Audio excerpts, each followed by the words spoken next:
Muito boa noite a todos. Mais um episódio do nosso grande Cast Cardio. Hoje com um tema super interessante.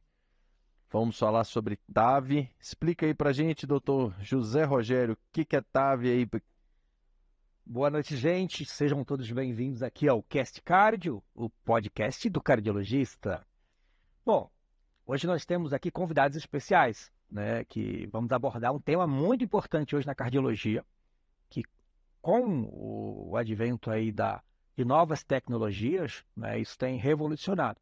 E com a população cada vez envelhecendo, né, a expectativa do brasileiro tem aumentado, né, a cada década. Então, isso é o tipo de doença que tem aumentado a incidência, né? Então, hoje nós vamos falar especificamente de estenose aórtica. O que é estenose aórtica?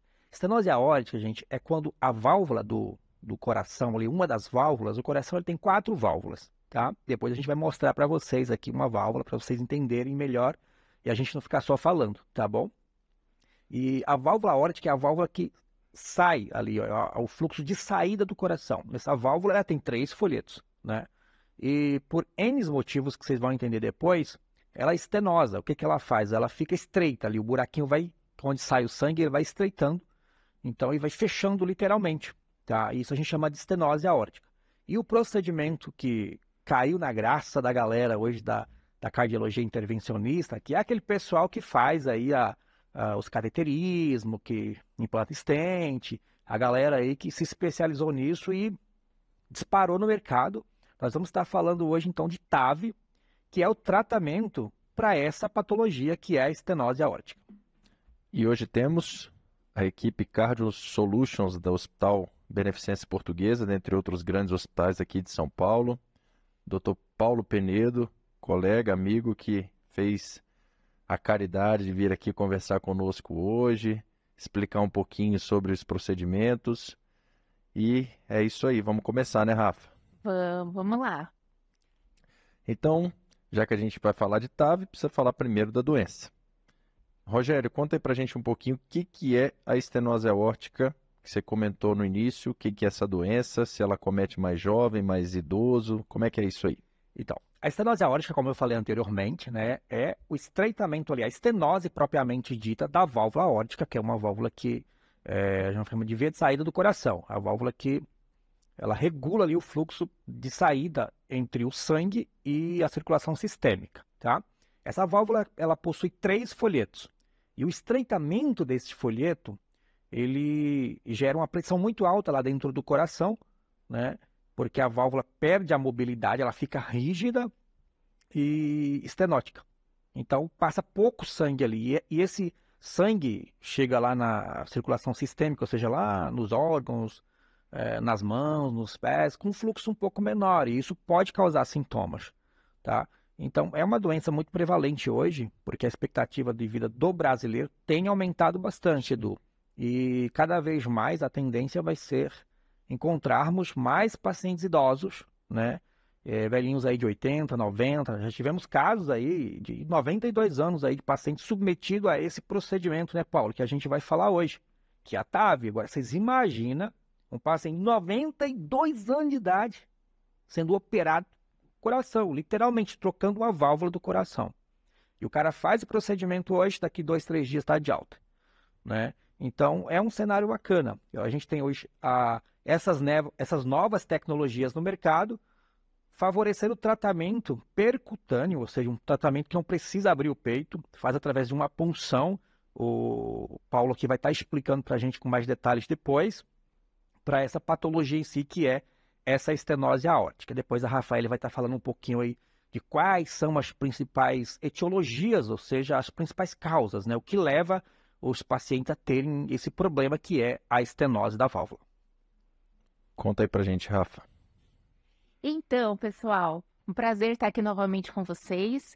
Então, como o Rogério já disse, a nossa população está envelhecendo, né?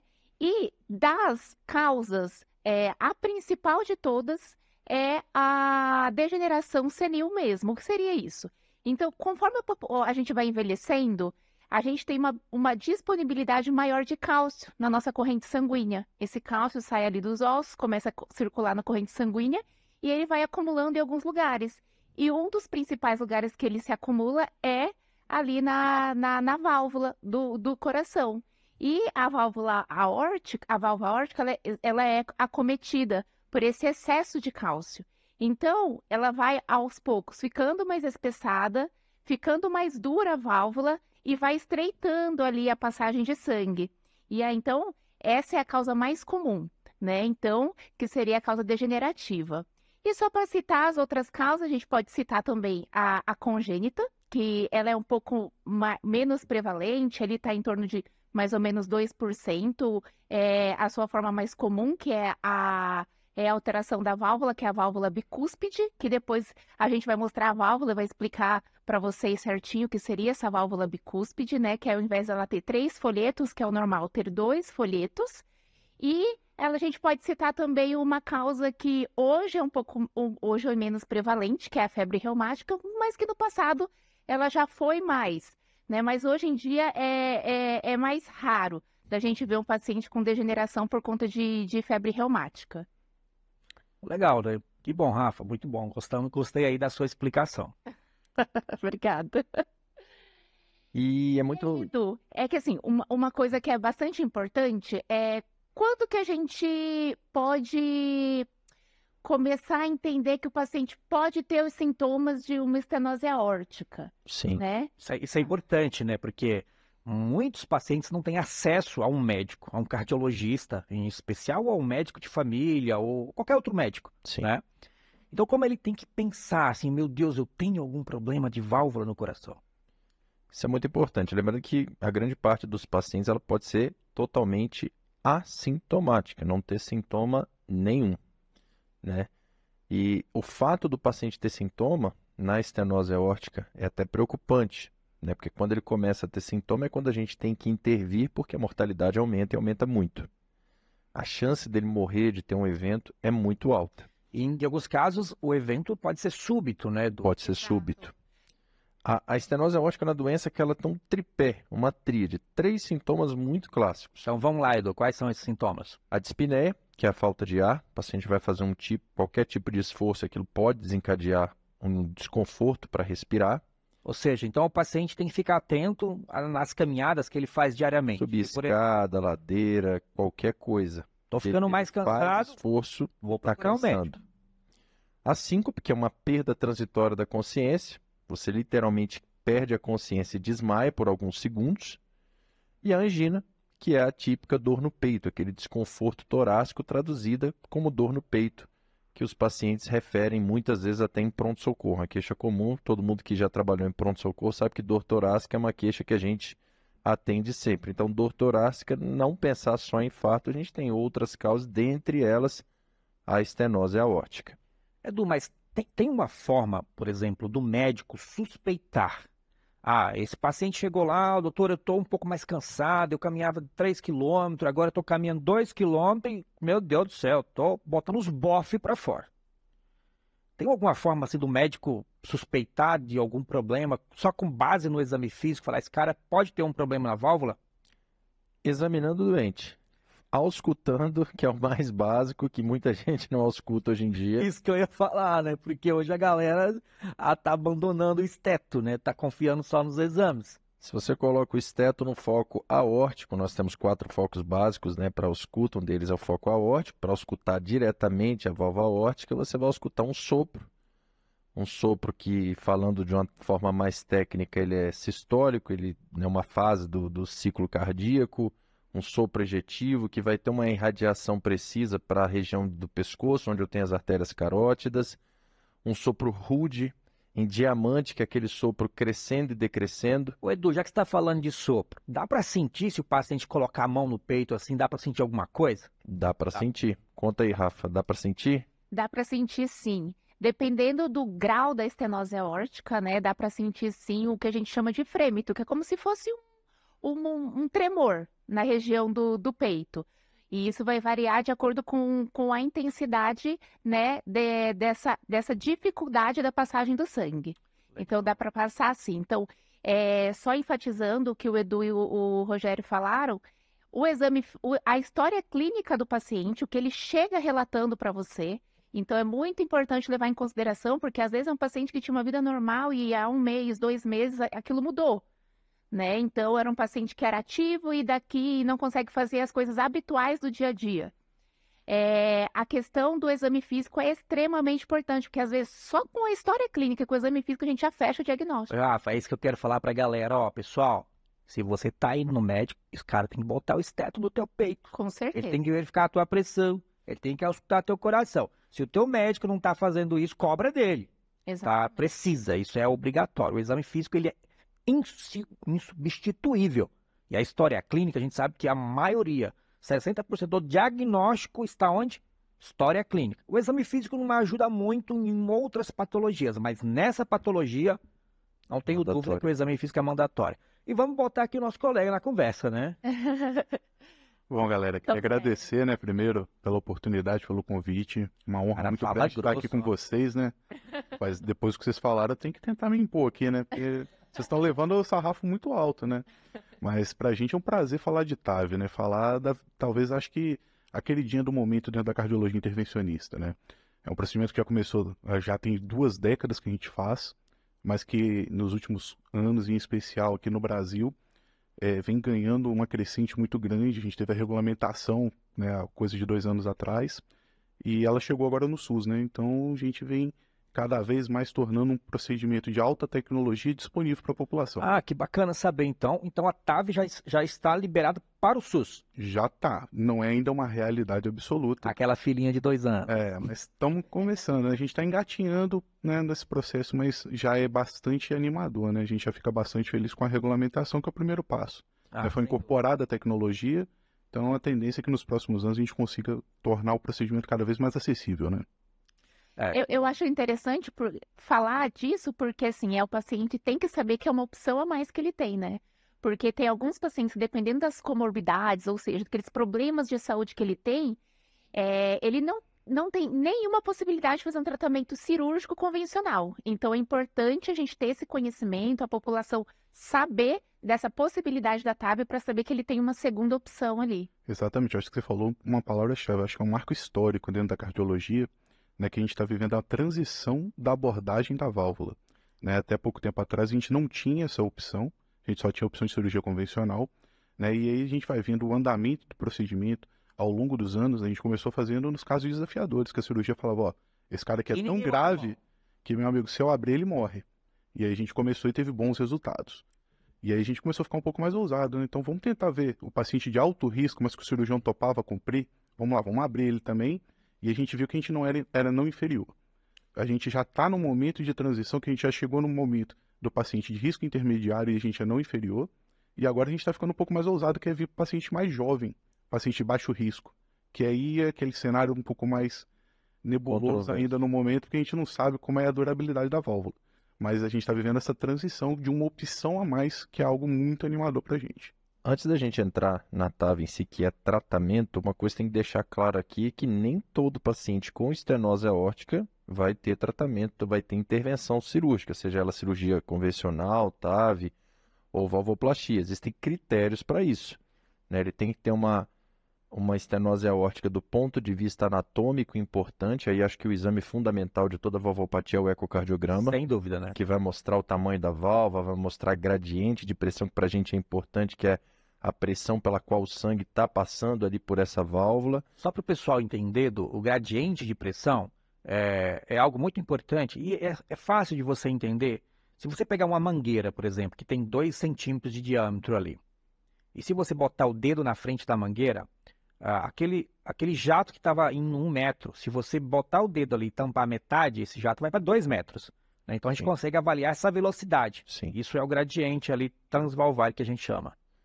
E a partir daí você definiu uma etiologia, né, compatível. Que são as causas que a Rafa falou. Que a Rafa citou, as causas prováveis. Terceiro, ver se esse paciente tem sintoma, porque se ele tem sintoma, a indicação cirúrgica, ninguém tem dúvida. Ele vai ter indicação.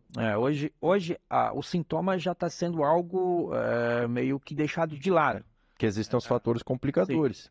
Então, mesmo no paciente assintomático, eu tenho fator complicador que o eco vai mostrar, que o teste ergométrico, que é o exame de esteira, ele vai mostrar, exceto se for um paciente com estenose aórtica importante, sintomático, de fato eu não vou botar na esteira, é contraindicação, não vou colocar para fazer um ergométrico. Mas existem fatores complicadores que vão me levar ao tratamento. Eu faço uma analogia muito séria com relação a isso. Edu, você trata a pressão arterial só quando o paciente tem sintoma? Não. Não. E por que só se trata a estenose aórtica só nos pacientes sintomáticos até um tempo atrás? Sim. Isso é uma analogia que eu faço, que eu acho que é muito séria. Por quê? Se você tem um paciente com um gradiente médio de 80, de 70, mas o paciente não tem sintoma. Quanto que está essa pressão lá dentro do coração desse paciente? Aí tem um outro ponto, até que ponto ele está negligenciando o sintoma. Sim. Que ele vai acostumando. Não é raro o paciente impondo limitações para ele vai se limitando, mas ele vai negando que ele está se limitando. Então ele fala, não, doutor, não sinto nada. Porque isso inconscientemente vai... Sim, ele vai fazendo isso de uma forma inconsciente e muitas das vezes o paciente vai sozinho na consulta. Então quando ele vai com a esposa, quando ele vai com um familiar, aí é a hora que a gente consegue ir lá ali no consultório falar... Mas ele tá normal? Não, olha, doutor, na verdade não é bem assim não. Ele não sente nada, mas ele não tá fazendo muita coisa. O legal na prática é que o teste ergométrico muitas vezes exerce essa função. Que ele fala, não tem, você coloca um cara, o paciente tem uma estenose aórtica. Vou te falar que as esposas são melhor que o teste. É o melhor dedo duro que tem a esposa. Contam tudo. É igual pesquisa de apneia do sono, ronca? Não, a esposa ronca. Ronca muito.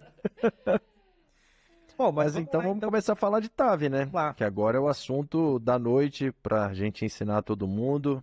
E o que é TAV, Paulo? Conta pra gente aí. Rapaz, de uma maneira bem simples, é a gente fazer a substituição dessa válvula aórtica, que é a válvula da saída do coração, né? De uma forma percutânea, de uma forma que a gente não tenha que abrir o peito. E aí a gente tem várias opções. A mais comum, né, a gente utilizar a via femoral, mas a gente tem outras vias para poder acessar, né, essa válvula e a gente fazer essa substituição de forma percutânea. Cara, então você consegue trocar, teoricamente, que você não vai tirar a válvula que está lá, né? Mas você consegue, então, resolver o problema do coração da válvula do cara sem abrir o peito do cara. Isso aí, aquela válvula que estava emperrada, que não estava funcionante, que não estava fazendo o papel dela, que é de abrir e fechar de forma adequada. A gente, né, de modo prático, a gente amassa aquela válvula e coloca uma outra no lugar para manter a função de abrir e fechar. Tá. E Rafa, vamos supor que o paciente tem indicação de intervenção. Ele não quer operar, não quer ser submetido. Existe tratamento medicamentoso para estenose aórtica? Não existe um tratamento específico. A gente consegue tratar um pouco dos sintomas, né? Então a gente sabe pelo fato da válvula estar mais fechadinha, às vezes a gente vai tendo uma retenção de sangue ali para trás, fica retido no coração. E às vezes isso acaba encharcando o pulmão, o coração. Então a gente consegue tratar, em alguns casos, os sintomas dando diurético, que são medicações para tirar excesso de líquido do nosso corpo. Mas medicação específica para tratar a estenose aórtica a gente não tem. Pelo contrário, a gente tem algumas medicações que são absolutamente contraindicadas. E era isso mesmo que eu ia complementar, viu, Rafa? Porque na estenose aórtica, hoje a gente que é cardiologista clínico, que trabalha aí na frente, aí no frente mesmo, a gente vê os pacientes com estenose aórtica importante usando drogas que estão, na verdade, atrapalhando e colocando em risco a vida do paciente. Exatamente. Tá? Então, por isso, gente, importante. Procura Os beta-bloqueadores aí da vida. Exatamente. Por isso que é importante ter um bom E a cardiologista. coisa, na prática, é muito engraçado isso. Ela flui assim, às vezes no automático, o paciente vai fazer uma angiotomia coronária. Está em preparo para o exame, qual a primeira medicação que vão fazer no paciente? Beta-bloqueador. Às vezes o paciente meu me liga e fala, gente, o paciente tem estenose aórtica importante, não dá para fazer beta-bloqueador. Então, maneira. Então, a gente tem que estar muito atento a isso, né? E os vasodilatadores também oferecem grande risco, né, para os pacientes que têm estenose aórtica. Né? Gente, não suspendam as suas medicações, por favor, sem uma avaliação do seu médico. Exatamente. Mas é importante você ter o seu cardiologista, a pessoa que você confia, que está ali do lado, há 200 anos te seguindo, tá bom? E às vezes Você vai chegar a 200 anos agora com a TAV, o Paulo falou. Opa! E às vezes a gente ajuda o paciente tirando medicação e não colocando medicação. Isso é uma Isso é prática importante. cada vez mais comum no consultório, viu? Cada vez mais comum. Tem gente que gosta de encher o café da manhã, almoço e janta de remédio. O cara sai com 12 remédios do hospital. Chega lá, tiro 5. Então, vamos seguindo aí em relação à TAV? Paulo, qual que é o benefício da TAV em relação à cirurgia convencional, que é aquela que a gente tem que abrir o peito, que é um estresse com o paciente, que ele fica internado vários dias? Então, quando a gente fala que um procedimento é minimamente invasivo, a gente já começa a ganhar, né, esse grande benefício, que é um procedimento de menor risco, entre aspas, quando a gente compara um procedimento de grande porte, né, de uma forma menos invasiva, ele acaba trazendo menos riscos para esse paciente. Então, assim, a grande vantagem é você poder realizar essa substituição de uma forma um pouco menos invasiva e, portanto, trazendo mais segurança para o paciente e menos risco. Legal. Ô Paulo, fala pra gente aí. Na grande maioria das vezes, eu creio que vocês pegam os pacientes que já são referenciados para vocês, né? Os cardiologistas clínicos, os clínicos acabam mandando para vocês. Sim, sim. Então você já chega com o diagnóstico lá. Esse cara já tem uma estenose aórtica importante, já tem uma indicação de TAV, né? Com base em alguns critérios ali que vocês avaliam. E quais são, assim, os exames complementares que vocês fazem para, vamos dizer assim, programar a cirurgia e fazer uma cirurgia mais segura? Isso é um ponto fundamental. Acho que você tocou aí no cerne da questão. Que muitas das vezes o paciente já vem com diagnóstico, já vem com acompanhamento longitudinal dele de longa data, né? E a gente entra ali só para realmente complementar e decidir a abordagem. Então, assim, fundamental para a gente uma angiotomografia. Né? Tá. Muitas vezes a Essa angiotomografia... angiotomografia é de onde, Paulo? Então, a angiotomografia, normalmente a gente pede o protocolo TAV, a maioria dos hospitais já tem esse protocolo TAV, e ele engloba, na grande maioria dos casos, tomografia de coronários com score de cálcio valvar, a aorta, e a gente olha até os acessos, né? Então a gente olha até os membros inferiores. Ou seja, então faz praticamente uma angiotomografia de corpo inteiro. Exatamente. Vai ver ali todo o trajeto vascular do paciente. Exato, para a gente poder escolher qual é a melhor via, né? Porque a grande maioria das vezes, hoje a gente já tem evidência até robusta para isso, né? A gente tenta fazer ele por acesso femoral. Mas em alguns casos a gente não tem diâmetro, não tem calibre, você tem uma tortuosidade expressiva, cálcio. O femoral você quer dizer que é na virilha. Pela virilha. Pela virilha. Essa é 90% dos nossos casos, a gente tem de fazer por ali. Só que às vezes não é viável. Você não tem diâmetro adequado, tem tortuosidade, cálcio, enfim. Então a gente tem outras opções. A gente faz basicamente qualquer acesso arterial, a gente consegue chegar no coração. Qualquer artéria que chegue no coração, todos os caminhos levam a Roma e todas as artérias ao coração. Então, a gente consegue chegar por ali. Mas a gente tem que definir muito bem, porque essa estratégia é fundamental. O grande desafio da TAV, muitas vezes, não é implantar a válvula, mas sim a estratégia para a gente chegar no implante. Por isso que é fundamental você ter um heart team, sentar o cardiologista clínico do paciente, o hemodinamicista, cirurgião cardíaco, avaliação de risco. Fazer uma avaliação muito bem feita desse paciente, de prós e contras, explicar para a família, explicar para o doente, para a gente tomar a melhor decisão. Até porque, né, como nós comentamos anteriormente, os pacientes que vão para a TAV, na maioria das vezes, são os senhorizinhos lá, os vozinhos de 80, 90, 75. Esse ponto é importante. São os pacientes. E a gente não leva em consideração só o fator idade, né, Paulo? Sim, sim. A idade, talvez, a idade cronológica não seja só o fator importante. Porque hoje você tem um paciente de 90 anos de idade, com idade com cronológica, funcionalidade, mas 100% funcional. Tem um paciente com 90 anos de idade que caminha 4 km, 5 km por dia. Tem o shape score, né?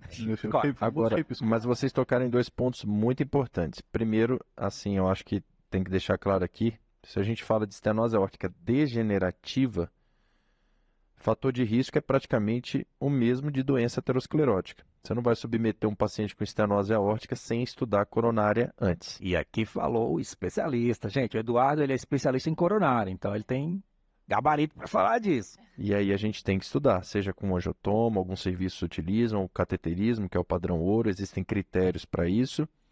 E o segundo ponto que na prática a gente vê muita gente não leva em consideração, quando a gente pede uma angiotomografia de coronárias, que são as artérias do coração, a associação do score de cálcio alto com a estenose aórtica. Então você pega um score de cálcio acima de 2.000 para homem, 1.300 para mulher, poxa, alguma coisa tem de errado aí com essa válvula aórtica. E às vezes vai passando batido. E outra coisa que você falou, eu acho que é fundamental. Quando o cardiologista clínico acompanha o doente, muitas vezes é um desafio você que tem um paciente que tem estenose aórtica já sabidamente, às vezes moderada barra grave, e você descobrir se aquele sintoma que ele vem para você no consultório, se aquela dispneia, se aquela dor torácica, ela está relacionada a uma coronariopatia ou a doença valvar. Né? Então isso é fundamental. Essa analogia que você fez, eu acho que é importantíssimo para a gente poder também ser preciso na indicação.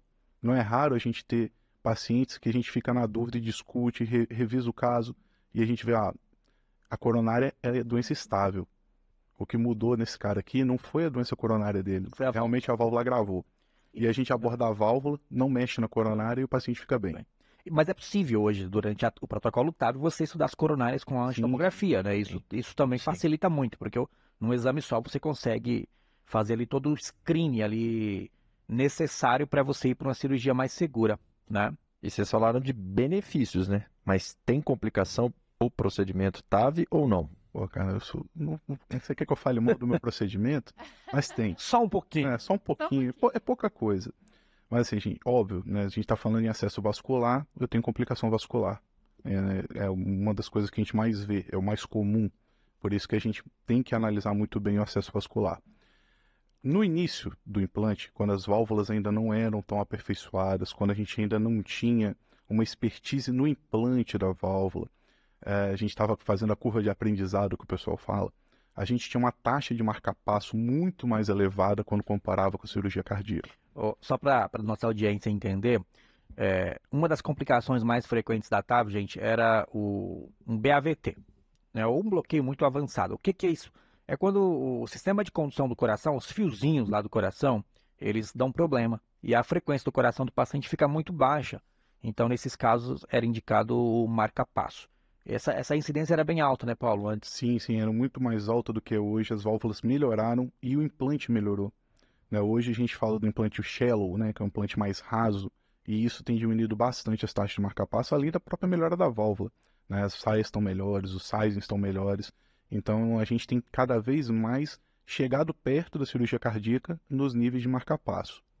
Os cirurgiões vão perder um pouco de espaço. Não, rapaz, pelo contrário, eles já enxergaram o benefício do procedimento e já partiram para trabalhar em conjunto com a gente. Tá certo. Né? E a gente com eles, porque eu falo que na verdade nós não somos concorrentes. Nós nos complementamos. Isso aí. Né? Porque eu falo que o acesso do hemodinamicista, eu falo que eu sou o cirurgião mais clínico que existe. Porque eu fiz clínica médica, cardiologia clínica e fui fazer hemodinâmica. Né? Já o cirurgião, ele é o cirurgião mais clínico, menos clínico que eu conheço, né? Que normalmente agora já acesso direto. Então ele já faz cirurgia cardiovascular.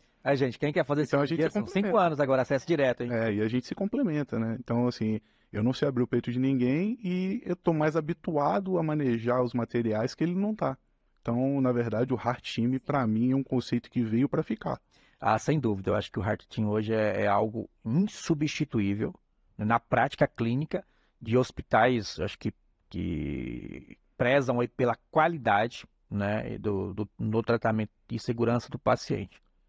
E, além disso aí, a gente vê na prática a importância de toda a equipe, você ter o cirurgião, principalmente quando a equipe é coesa, já vem trabalhando junto com os mesmos membros, porque você já vai carregando bagagem, conhecendo a equipe, porque tudo é técnica também, né? Não adianta nada ter indicação, ter tudo, ter Heart Team, e não ter um serviço especializado, né? É isso aí, é um time entrosado, né? Quanto mais a gente joga junto, mais a gente já sabe o comportamento, o que fazer e o desafio que possa aparecer, né? Numa complicação, enfim, né? Então isso é fundamental. E uma coisa que a gente vai falar, que eu não sei se na prática de vocês dois vocês observam. Por exemplo, uma vez eu fui passar a visita lá no Morumbi, o paciente virou para mim, doutor, vou fazer TAV porque não tem risco. Falei, exatamente, isso que eu ia citar. Falei, olha, risco tem. Existem complicações. Não é porque o pessoal pensa na TAV, é um implante percutâneo e acha que é simples. Não é. Não deixa de ser uma cirurgia. Não vai abrir seu peito, ele inflama menos, mas ele não deixa de ser um procedimento que tem seus riscos, né? E a gente, e os profissionais que trabalham com isso, eles estão preparados para tratar as complicações que porventura surgirem, né? Exatamente. Como o Paulo citou, tem as complicações vasculares, o Rogério citou, tem a questão menos evidente hoje, mas que pode acontecer, os bloqueios, que a frequência do coração fica mais baixa. Tem o AVC, que a gente não falou. Exatamente. Né? Endocardite. Como eu citei, nesses pacientes mais idosos... vamos começar a assustar a audiência. Não, mas tem que ser verdadeiro, é baixinho. Mas a ideia é essa, gente, é passar para vocês a verdade sobre tudo. Por isso que, além do Heart Team, quando a gente fala, é o cardiologista, é o cirurgião, é o hemodinamicista, a família tem que estar junto nessa decisão também.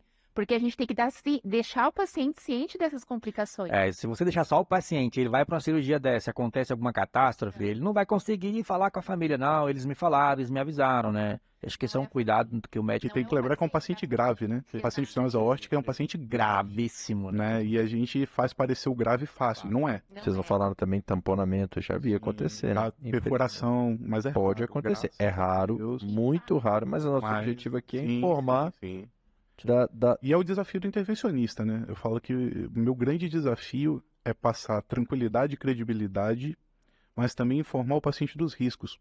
Porque quando a gente fala em minimamente invasivo, esse minimamente já atrapalha a gente, né? Exatamente. Então, assim, quando eu falo em angioplastia versus cirurgia cardíaca, o cara vai falar, não, eu vou ser atropelado por um caminhão ou por um aviãozinho de papel. Não, mas não é assim, gente, tem risco. É uma cirurgia cardíaca assim como a outra. Exatamente. Né? É até difícil, às vezes, quando você faz um angioplastia, fura o braço do paciente, fala, mas por que eu tenho que ficar internado, doutor? O senhor fez o procedimento conversando comigo, mas não deixei de mexer no seu coração, tem risco. Né? A TAV é a mesma coisa.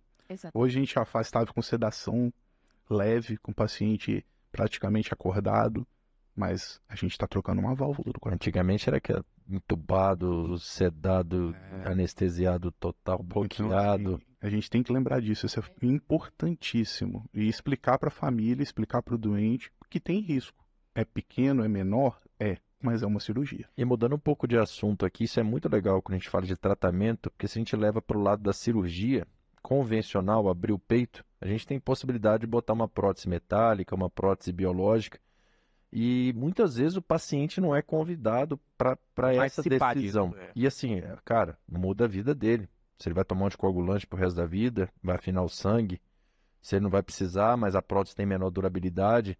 Então, assim, eu acho que tudo tem que ser, obviamente, indicação técnica, médica, mas chamando o paciente, os familiares e chegando na melhor conduta possível para todos, né? Escolha pessoal do doente. Eu acho que o paciente ele tem que cada vez mais participar de todo o processo, porque na verdade o maior beneficiado de todos é ele, né? E você tem que convidar esse paciente para participar das decisões. Infelizmente, às vezes na correria do dia a dia a gente acaba meio que negligenciando isso, mas isso é algo que eu pessoalmente procuro diariamente melhorar em mim e na nossa equipe, né? Porque e não só quando se fala de cirurgia, né? De tudo, né? A gente trata pacientes muito complexos, pacientes muito graves, com outras etiologias, com outras doenças e outras complicações, mas que são pacientes graves e acho que os pacientes têm que participar disso. Mas só resumindo, Paulo, então só fala aí as principais complicações para a gente da TAV. Então vamos lá, complicação vascular é a principal. A gente tem marca-passo, né, ou os bloqueios que podem evoluir para a necessidade de um marca-passo. AVC, que pode acontecer porque a gente tem aortas tortuosas, aortas ateroscleróticas. A gente está mexendo numa válvula calcificada bastante, né, com bastante coisa que pode ali soltar debril. A gente tem até desenvolvido tecnologias para poder pegar esse debril se ele soltar. Mas basicamente os principais riscos são esses. A gente tem risco de insuficiência renal crônica, porque usa contraste, causa nefropatia. Mas graças a Deus a gente tem minorado esses riscos, porque a gente cada vez tem conseguido melhorar a forma de implantar, trazendo menos risco e mais benefício para o doente. E tu consegue estimar em porcentagem, por exemplo, o risco de um BAVT numa TAV hoje que deu certo, foi tudo bem, quantos por cento mais ou menos? Ah, já tem estudos aí que mostram menos que 1%, seguramente. A cada Menos 100 de 1 em pacientes, 100. não, isso é muito bom. Graças a Deus, né? A gente tem melhorado muito isso, isso é fundamental, porque a gente trata de doente muito idoso, que já tem degeneração senil também do sistema de condução, né? Então, a melhora do implante, a melhora da válvula tem sido um grande avanço nesse sentido. Legal, bacana, né? E, Paulo, tem algum trabalho já no meio médico que valida o uso da TAV hoje em dia? Olha, que a gente tem cada vez mais evidência robusta, né? Então, quando a gente fala tanto a ESC, né, que é a Sociedade Europeia, quanto o American College, que é o Colégio Americano de Cardiologia, a própria SBC, SBHCI, ela já coloca em diretriz que o paciente grave, paciente de alto risco, a gente tem evidência nível 1, que é a principal evidência que a gente tem, né? Paciente de risco intermediário, que aí tem uma série de fatores que tem que ser levado em consideração, idade, perspectiva de quanto tempo esse doente vai viver, a gente já tem evidência para um nível 2A que a gente fala. A gente tem trabalhos, mas que ainda não tem aquela evidência nível 1. Só para nossa audiência entender, explica para o pessoal aí quando a gente fala de risco, o que você analisa nesse paciente, por exemplo? Esse risco é o quê? A chance do cara morrer, a chance do cara ficar com AVC, é isso aí, mas A gente avalia tudo isso. Tudo Tudo isso é levado em consideração, bem como a perspectiva de vida dele, né? ou seja, você leva em consideração o que a gente chama de morbidade, que seria as complicações, a As doenças. expectativa de vida que o cara vai ter e também as complicações que o cara possivelmente pode ter. Então, ou seja, quando o paciente vai para a TAV, ele já é visto em todos os aspectos ali. Poxa, indicamos por quê? Você vai ter benefício para a qualidade de vida, porque isso vai melhorar seus sintomas, isso vai melhorar seu coração e você vai poder jogar bola. Esse Hoje- menos risco. Hoje ele poderia comemorar o jogo de quem mesmo do Botafogo. Botafogo líder. Mas não vejo Sem ninguém à dúvida. nossa frente, viu? E olha, Ah, quatro aqui líder. temos 3 botafoguenses. Esperamos o Verdão lá Segue com o o líder. Botafogo. Vamos ver o que vai dar, hein? 3-0. Pois é. E aí volta de novo naquela tecla, né? Esse doente ele passa pelo heart team, que pesa tudo isso. Pesa Né? Por isso que a gente volta a falar, é fundamental essa equipe. Ô, Paulo, acho que tem algo muito importante que eu levo muito em consideração. Assim, nós estamos aqui num grande centro, sabe? Os hospitais que vocês trabalham aí, que são a Beneficência Portuguesa, Mirante, BP Mirante, Oswaldo Cruz, Oswaldo Cruz. Blank, Blank, a gente também está no Vila Nova Star, no Hospital Moriá. Moriá. Graças a Deus a gente está em grandes centros. Ou seja, vocês estão em grandes centros, têm um alto fluxo de pacientes, ou seja, têm experiência, mas isso pode ser reproduzido aí para os interiores de Rondônia, lá para minha cidadezinha lá, um interiorzão lá. Rapaz, graças a Deus tem sido cada vez mais possível, porque a cardiologia intervencionista tem chegado lá com os seus especialistas, e nos casos que os pacientes, né, que o médico ali tem uma expertise um pouco menor, a própria indústria ela já tem um médico treinado, que a gente chama de procto, para poder ir lá ajudar esse médico que não tem tanta expertise, que não está tão acostumado com o procedimento igual a gente. E se esse cara dá um BO lá, se esse cara faz um tamponamento lá e precisa abrir o peito e não tem um cirurgião? Mas aí você tem que pesar tudo isso e tem que ter o cirurgião lá disponível. Ah, então tem que ter Tem que time ter completo. time completo. E se não tem UTI? Não, aí não dá para fazer, né? E a gente também a gente não faz curandeirismo nem pagelância. Isso aí. Lembrando que não deixa de ser uma cirurgia. É uma O paciente medicina. tem que Gente, ter. olha, por que eu fiz essa pergunta para o Paulo? Eu sempre falo muito dos interiores do Brasil, porque eu sou do interior de Rondônia, que está no meio da floresta amazônica, onde tem onça, índio, bicho. Sério? E tem gente fazendo esse negócio em tudo quanto é lugar, sem estrutura.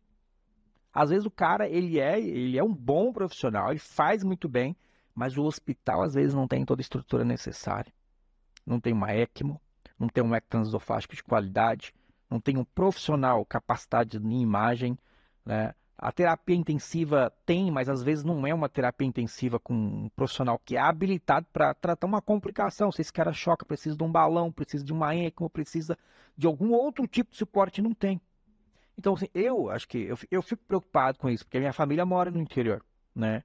Então, eu acho que se vocês têm condição, é sempre bom ouvir profissionais que têm muita habilidade, que trabalham em grandes centros, não só ouvir o profissional, mas você precisa ver a estrutura onde você vai fazer o procedimento, né? Conhecer a equipe. Ó, se eu vou fazer uma TAV, eu preciso ter o cara da intervenção, que no caso aqui é o Pedro, né? O cara que faz os buraquinhos lá e leva o negócio lá, a prótese. o Paulo. Precisa ter o anestesista, eu acho que de prontidão aí, né? Precisa ter um cirurgião cardíaco na retaguarda, ou seja, você precisa ter pelo menos 3 especialidades, e o ecocardiografista, 4 especialidades para fazer um procedimento, né? Para dar mais segurança para o paciente. E aí você tem que saber também que você tem que ter uma terapia. E um bom clínico. E um bom, não pode esquecer da gente, né? Não, como é que a gente paga as contas? Tudo começa com bom clínico. Antes de continuar o bate-papo, eu vou dar lugar ao Dr. Mohamed para ele sentar aqui e conversar com vocês um pouquinho também. Faz parte aí da equipe Cardio Solutions, junto com o Dr. Paulo, doutora Nádia, que não pôde estar presente, mas também a equipe trabalha da Beneficência Portuguesa de São Paulo, dentre outros hospitais. E parece que o Mohamed trouxe uma novidade aí pra gente mostrar pro pessoal, né, Du? Opa, Rapaz, como bom árabe, ele tem que trazer as coisas, né? Comerciante, né? Tem que trazer o material pra gente ver, né? O cara faz negócio até no Ah, podcast. Né? Tem que conviver mais com esses caras, né? Vocês sabem, né, que a ambiência muda tudo, né? Então, Sim. 85%, né, de todos os negócios são feitos graças aos network, né? Então, Não. E eu respeito muito esse pessoal que se explode, né? Esse pessoal que resolve tudo explodindo, é o cara que eu mais respeito. Assim. e esses caras são top demais. Ó. O homem trouxe um monte de trem aí pra nós ver. Boa noite, Boa noite, Mohamed. Seja Obrigado. muito bem-vindo. muito obrigado pelo convite, um prazer eu estar aqui com todos vocês. Com o Paulo aqui, que a gente já trabalha junto, né? Ele tem o prazer de me ver praticamente todos os dias. Uma honra. Ah, legal. Mas, Mohamed, explica pra gente aí que é essa parafernália que você trouxe aí, cara. Esse material, basicamente, é um material que a gente usa para fazer o procedimento. Então, Pera aí, cara, você tá falando que você troca uma válvula, você implanta uma válvula com essas coisinhas aí? com essas coisinhas aqui. Em pensar que em 2008, quando começou o procedimento, isso daqui era muito mais Calibroso. custoso. Então era mais difícil o acesso. A gente não conseguia fazer hoje como atualmente, que a gente faz só com um furo. Então o cirurgião precisava abrir a região Fazer da virilha, secar a artéria, porque a gente tinha aí um diâmetro aí pelo menos 10 frentes, que a gente chama, que é uma medida, né, padronizada. Essa aí tem quantos? Maior. Essa daqui 14 frentes. Então pensa que nós passamos de 24 para 14. Caraca. Então hoje a gente consegue fazer com uma punção, com uma agulha na virilha, fechar com ponto por dentro da artéria, então o paciente sai sem nenhum ponto. Cara, isso é Ele não tem um maravilhoso. ponto na pele. Às vezes ele até nos pergunta, ele fala, poxa, mas como que vocês fizeram isso? Não tem um corte. Fala, por onde passou, né? Então é justamente... Milagre da medicina. Exatamente. Pensar, né? Imagina quando o Dr. Alan Cribier fez o primeiro implante, como que deve ter sido. Sim. A emoção, porque até hoje quando a gente faz uma TAV é um momento emocionante quando você libera. E ele fez essa primeira TAV aí tem quantos anos? 20 anos. Caralho, tem Foi em bastante tempo. 2002 o primeiro implante. Estamos indo para 21. Ele fez um ser humano mesmo? Ser humano, foi o primeiro implante em ser humano, foi feito por ele em 2002 na França. Então imagina, né? Ele desenvolveu o dispositivo. Na época ele não fazia, ele fazia transfemoral, mas fazia pelo sistema venoso e ele fez uma punção transeptal. Então ele passou do lado direito para o lado esquerdo do coração e conseguiu chegar na válvula aórtica. Então olha o grau ainda mais... Fez uma pirueta. Uma pirueta e ainda com material que não era um material tão desenvolvido como a gente tem hoje. Ô, Mohamed, mostra aí pra galera, pro pessoal, e tenta explicar um pouquinho pra gente. Então, acho que você tem uma caixa aí, o que é dinheiro? É dinheiro. No final nós vamos sortear uma válvula, hein? Tem alguém com estenose aórtica aí precisando? A válvula ela vem assim, ela vem guardadinha dentro de um pote. Daqui é o que a gente usa no dia a dia. Daqui é claro que a gente não vai usar mais, né? Essa aqui, gente, é só pra mostra, tá? Só para amostra. Então ela vem numa solução. Vamos ver se vocês vão conseguir ver bem por aí como que é essa válvula. Consegui aproximar bem? E aí, consegue dar um zoom pra gente ver lá direitinho? Senão eu passo aí para mostrar mais próximo aí da câmera. Aí, boa, show, agora tá. Então, essa daqui é uma prótese. É uma prótese como a gente implanta. Ela vem fechadinha, né? Quando ela está no catéter, então ela vem aqui carregada nessa região do... A gente chama de crimpagem. Exatamente. Eles prendem isso daqui nesse dispositivo. Então, eles comprimem nesse dispositivo. E isso vai desde a virilha, pela artéria femoral, e vai chegar lá no coração. Cara, que fantástico. Né? E na hora que a gente chega no lugar que vai implantar, a gente consegue insuflar essa prótese. E essa prótese de fechada vai para esse formato. Imediatamente quando você implanta, ela já começa o funcionamento. Então a outra fica amassadinha lá dos lados e ela já funcionando. Pô, que Então, maravilha. é uma coisa que é bem interessante, né?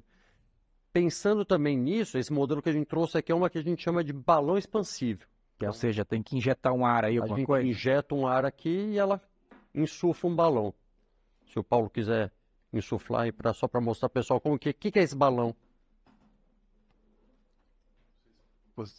É isso aqui, né? Naquele balão que os chineses soltaram e que ficou voando, não, tá? Não é aquele balão. Não. Não é aquele... Na verdade, a gente não injeta, né? Injeta um pouquinho de contraste com soro. Ah, porque tem que ver lá dentro do balão lá, Então a o gente contraste. pega, ó, Senão o raio-x não aparece. na hora de abrir, ó, é exatamente isso aí que acontece. O balão Então, libera ela. E se esse trem explodir aí, velho, lá dentro? A gente já tem as medidas exatas. Ah, Sabe o legal. quanto que a gente pode colocar de líquido aí dentro. e o que o Paulo falou é verdade. Hoje, o planejamento, eu sempre falo pro pessoal, eu acho que é 90% do E o sucesso? procedimento. Se você tiver um bom planejamento, você tem muito mais segurança. Executar, às vezes, é a parte mais fácil. planejar é a parte mais importante, e aí é que entra o Heart Team todo mesmo para poder fazer um belo planejamento. Ou seja, o treinamento ele é essencial para fazer o implante, mas você acha que, na sua visão, todo o contexto é mais importante do que o próprio procedimento em si? Sem dúvida, desde a seleção do doente, da estratificação de risco dele, definir o melhor acesso, saber tudo que ele tem ao redor para você chegar planejado. O que a gente não quer numa intervenção é ter surpresa. Tá. Então, claro que ocasionalmente acontece alguma complicação, mas quando você está bem planejado, tem um paciente bem manejado no pré, isso vai fazer toda a diferença. Vocês dois trabalham junto, né? No mesmo hospital. Ah, legal, bacana. Robert, fala pra gente, todas as próteses são iguais? Então eu coloco a mesma prótese para todos os pacientes? Não, hoje nós temos basicamente 2 tipos de prótese para a válvula aórtica, que é essa daqui que a gente chama de balão expansível, e nós temos as próteses autoexpansíveis. Então, qual que é a diferença dela, né, na hora de implantar? Uma a gente libera realmente insuflando, a outra a gente consegue fazer uma liberação um pouco mais lenta. Ela é um pouco maior, então ela ocupa um espaço maior na aorta também, na região dos seios. É aquela que parece uma garrafa Exatamente, parece champanhe, alguma coisa assim, né? aquela mesma, aquela é a autoexpansível que a gente chama. E quando começou no Brasil foi a primeira, né? O primeiro implante no mundo que o Alan Cribier fez era uma balão expansível, mas quando a gente começou no Brasil, a gente começou com a primeira geração, que era a Core Valve, que era uma prótese autoexpansível. Na época, né, até vocês estavam falando um pouco de marca-passo, a taxa de marca-passo era uma taxa alta, então a gente tinha até estudo que mostrava 20% de taxa de marca-passo. Nossa, caiu para 1%, é sucesso absoluto. Mas por quê? Também o material estava começando, Sim. a gente não sabia, Curva de aprendizado. a gente não sabia Evolução o que a técnica. gente podia fazer melhor tecnicamente para diminuir, para mitigar esses riscos. Então, é claro, a gente foi aprendendo, foi aumentando o volume, o material também foi evoluindo, porque a gente vê de evolução hoje de material em 20 anos é impressionante, né? É uma coisa que... Acho que evoluiu nos últimos 5 anos, acho que equivale aos 200 anos. Não, e hoje nós estamos falando só de TAV, mas se a gente pensar que hoje a gente já tem material para mexer em válvula mitral, em válvula tricúspide, isso de 20 anos que foi a primeira TAV. Então, olha a velocidade que as coisas têm evoluído. Só que nós também temos que acompanhar essa evolução. Então a gente tem que estar sempre correndo atrás de capacitação, ter realmente, né, todo mundo bem alinhado. Porque não adianta também você ter uma Ferrari ali na mão e não saber dirigir. Ou botar uma gasolina lá que não é apropriada. Exatamente. Mohamed, acho que você trouxe aí um filmezinho para a gente assistir um pouquinho aí? Isso, a gente trouxe dois procedimentos que a equipe fez. Um bem básico, assim, como o paciente favorecia bastante a abordagem dele, que era um caso ideal para a TAV, e o outro um caso mais desafiador, com uma aorta um pouco mais deitada, que aí a gente vai... Ela estava dormindo? Um pouco mais angolada, né? Então... Deitada, né? Essa linguagem... Quase que deitou a gente, né? Que a gente ia suar para colocar, mas ficou bom. Os caras, né? Os caras... Assim, gente, isso é a diferença, ó. Acho que você tem que ter consciência disso. Eu sempre falo muito nisso, que acho que o bom médico, né, é aquele que, como você falou, que reconhece que não está só na mão dele o paciente, está com uma equipe toda. Se você não tem uma equipe toda treinada, desde do enfermeiro, do técnico, acho que desde o banho que o paciente toma no pré-operatório, da tricotomia que ele faz, do anestesista, o ecocardiografista, que acho que é importantíssimo aí para o procedimento, né? Você tem que ter uma equipe homogênea, uma equipe treinada, capacitada, que busca cada dia mais aprimorar para trazer qualidade e excelência para os pacientes. Eu acho que, né, aqui você encontra esses caras. Aqui esses caras aí são bons, então... Já temos 2 boas referências aqui. Obrigado. Mas quando eu falo isso que de verdade 90% é o planejamento que acontece fora da sala com toda a equipe, é uma realidade. Então talvez, né, às vezes o pessoal acha que o mais impressionante é o procedimento em si, mas não é. Você estava falando em Ferrari aí, dá para comprar uma Ferrari, um procedimento desse? Não, que subiu muito de preço o carro, né? Tá o carro, então não fui eu. Agora Agora dá para comprar um carro zero. Dá para comprar um carro Não zero. popular zero dá, né? Mas ainda é um procedimento caro, então se você pegar a parte hospitalar, material, tudo isso, gasta ainda numa faixa de 150 a 200 mil se for fazendo privado. Os convênios cobrem. Cobre. Grande maioria. A grande maioria sim tem algumas indicações, então hoje o que a gente consegue de aprovação, que é o que está na diretriz de utilização da ANS, são pacientes de alto risco, isso aqui no Brasil, acima de 75 anos. Então é um paciente que tem score de risco, Euroscore elevado, STS score, que são os scores que a gente faz, né, acaba fazendo para Pra estratificar. ver se o cara tem risco de morrer. Ou achando dele morrer, dele ficar internado muito tempo, dele fazer alguma complicação grande. Nesse caso eles liberam. Fora já é um pouco mais flexível, né? Então, nas diretrizes, quando você pega fora do Brasil, a gente já vê um aumento aí substancial de indicações. Hoje a gente pega na Alemanha, a última vez que eu li, eles já fazem mais TAV do que Cirurgia substituição convencional da válvula aórtica. Eu acho que vai ser nosso caminho. A barreira ainda que a gente tem no Brasil ainda é a barreira financeira. Agora, se você me perguntar para jovem, muito jovem, não sei te responder. E eu acho que quem tentar responder vai estar chutando, porque a gente não sabe qual é o limite também. Quantas vezes você pode fazer uma TAV? Eu posso fazer, por exemplo, um valve em valve, tipo um valve, uma TAV em TAV, e depois uma TAV em TAV em TAV? Poder pode, mas cada vez que você faz um outro implante, você estreita o buraco e aí você tem chance de fechar os outros vasos. Então você pode fechar as coronárias, que são as artérias que saem lá de cima, de próximo de onde está a válvula aórtica. Então isso é uma coisa que a gente tem que perguntar muito. O que vai acontecer para frente? Por isso que a idade do paciente é importante, né? Exatamente. Hoje, na minha prática clínica, eu como cardiologista, eu vejo muito, né? Eu estou fazendo essas perguntas que eu acho importante nossa audiência ter consciência disso. Os pacientes que já têm, por exemplo, uma prótese, ele fez uma cirurgia da mitral lá há 12 anos. E essa prótese agora, colocou uma prótese biológica, óbvio, e agora essa prótese, essa válvula, tem disfunção. É possível botar uma válvula dessa lá na mitral? Esse caso que já tem uma... O que a gente chama de válvula em válvula mitral. É possível sim, é um procedimento que tem bons resultados. Na verdade, a gente usa um material adaptado, né? Então a gente não tem uma prótese aqui no Brasil dedicada, mas aí a gente acaba usando essa daqui mesmo. Que é a ela de cabeça para baixo, né? Exatamente, coloca ela ao contrário, então a saia, né, que a gente chama que é essa parte que sela, ela vai ficar ao contrário assim. Então, vou mostrar para vocês aqui. Então, que aqui estão os folhetinhos. Então, quando a gente coloca na aórtica, a saia fica aqui para baixo, né? Quando a gente coloca na mitral, a gente coloca ela ao contrário, a saia fica aqui para dentro, pro lado do átrio, que é a parte de cima aqui do coração, de onde chega o sangue. Lembrar que para mitral tem que ter só nos casos que tem uma prótese previamente implantada, né? Existe caso, né? Tem já alguns casos de pacientes de altíssimo risco, que tem, por exemplo, calcificação muito grande no anel mitral, que é o valve MAC. Exatamente, né? Que hoje a gente tem feito. Claro que é um procedimento de exceção, porque tem que ser paciente de alto risco realmente, que o cirurgião não vai operar, porque tem alguns riscos junto a esse procedimento de oclusão de via de saída do ventrículo esquerdo, pode embolizar prótese, então tem que ser uma coisa muito bem pesada. Eu já vi algumas complicações. Consegue rodar o vídeo pra gente aí? Vamos assistir aqui então, gente, o vídeo?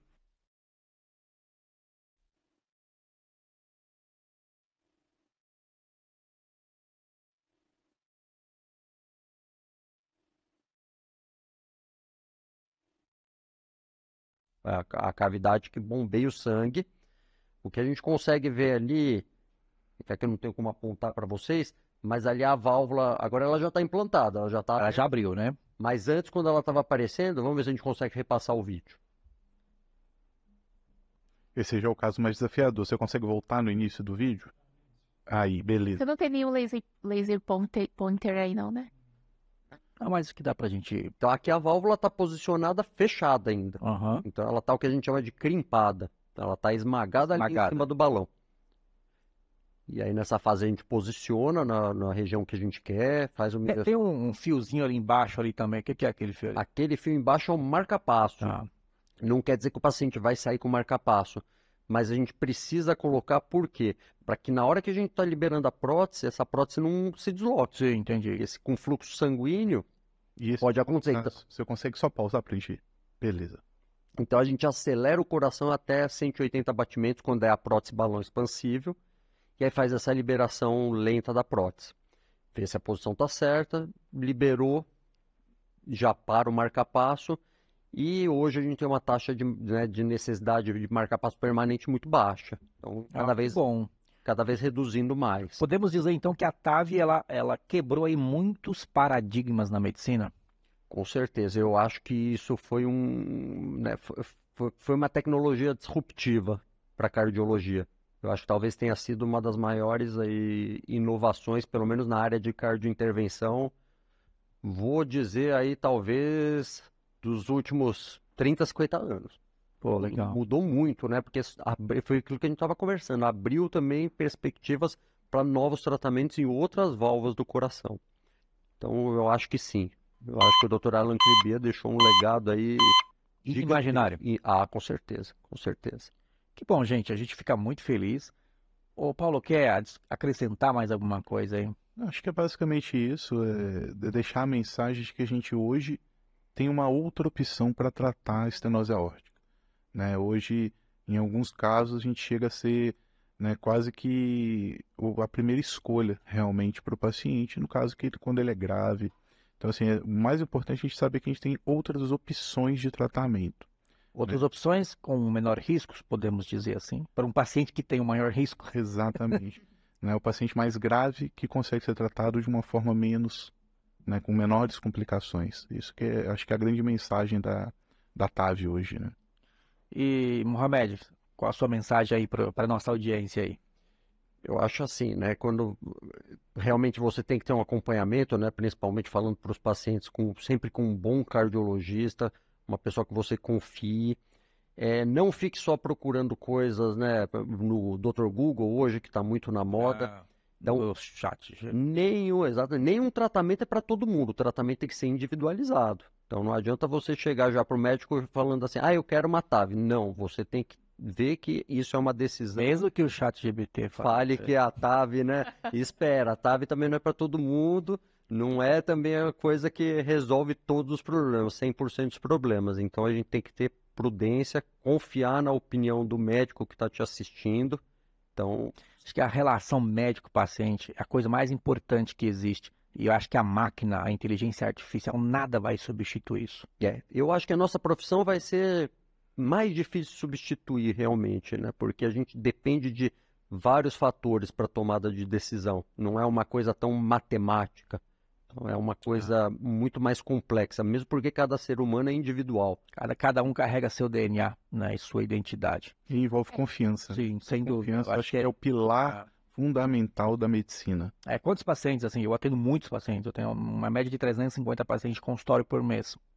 Aí muitos pacientes falam assim, Rogério, putz, cara, passei num cara lá, o cara quer me operar. Às vezes é barriga, às vezes é cérebro, às vezes não tem nada a ver com cardiologia.